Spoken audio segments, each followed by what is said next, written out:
In our first video about the Media Entity File Replace module, we covered how to manage files like PDFs and Word documents with the module.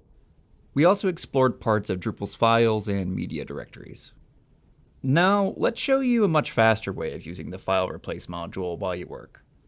Since you'll likely manage PDFs and Word documents, we'll stick with those files for this video.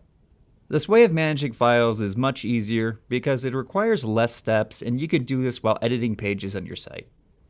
In this video, let's show you the easier way of using the Media Entity File Replace module.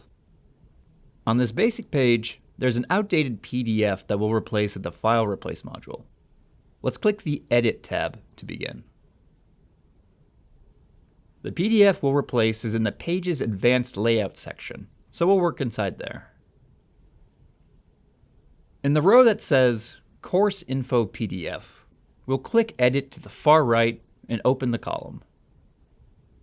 Inside the Course Info PDF section, if we open the file that says Current Course Information, a PDF appears which says 2021 Course Information at the header. It's pretty clear this is outdated. If we go back, then open the section again, we'll go in the same column section and click the Edit button under the PDF name and Remove button.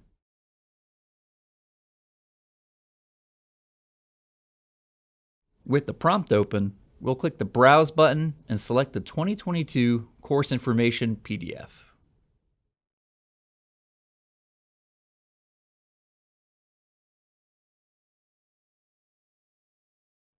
Since the old PDF is from 2021, we'll check the Overwrite Original File box. This way, we'll keep the file name, Current Course Information, and replace the file with the 2022 PDF. Let's click Save to replace the old PDF.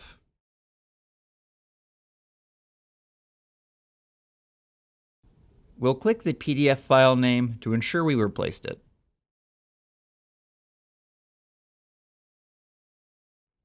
Looks good. Everything is in order and updated. Once we save this page, we can check the file directory and see that the Course Information PDF updated with the same file name, but with the new content. Thanks for watching this video.